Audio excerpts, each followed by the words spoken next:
അതിന്റെ അപ്പുറത്തെ പാറയാലും ശരി, വാടകക്കാരും നിലയ്ക്ക് നിൽക്കണം. അല്ലേ ചിലക്കരുത്.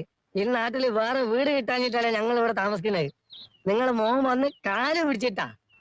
മീൻ കഴിയ വെള്ളം താൻ എന്റെ തലയിൽ ഒഴിക്കുന്ന അവൻ വിചാരിച്ചിട്ടുണ്ടാവില്ലടോ. ഞാൻ വെള്ളം ഒഴിക്കുന്നിടത്ത് നിങ്ങൾ തലയായിട്ട് വന്നു ഞാനും വിചാരിച്ചിട്ടില്ലല്ലോ. താൻ തന്റെ വക്കീലിനെ വിളിച്ചിട്ട് വാ. എന്തിന്? തന്നെ പോലെ കുരുത്തമറ്റൊരു വേലക്കാരനെ എത്ര നാൾ വെച്ച് പൊറപ്പിക്കുന്നു എനിക്കൊന്ന് ചോദിക്കണം. വേലക്കാരനോ? പിന്നെ ഞങ്ങളെ ബന്ധുക്കളെ പോലെ ഇവിടെ കഴിച്ചു വിടുന്നേ. ഇപ്പൊ പോലെയാ ശരിക്കും പിടിക്കേ. ഭഗവാനെ ഗുരുവായൂരപ്പാ. കുഞ്ഞിക്കണ്ണ, പുതിയതായിട്ട് ആരാ മേലെ താമസിക്കാൻ വന്നിരിക്കുന്നത്? കുട്ടികൾ പറഞ്ഞല്ലോ. അല്ല, ഇവിടെ ഇരുമ്പുകൊണ്ടുള്ള സാധനങ്ങളൊക്കെ എവിടെയാ വെച്ചിരിക്കണേ? കത്തി, കൊടുവാള്, കട്ടപ്പാരൊക്കെ എന്തേ? അല്ല, ഒക്കെ വളരെ ഭദ്രമായി തലമാറിലോ മറ്റോ വെച്ച് പൂട്ടണം. ഒന്നും മുറ്റത്തും പുറത്തും കണ്ടുപോയരുത്. തന്നെയല്ല, കുട്ടികൾ ഇനി മേലോട്ട് വിടണ്ട.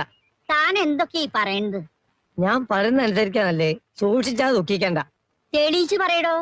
തെളിച്ചു വരാൻ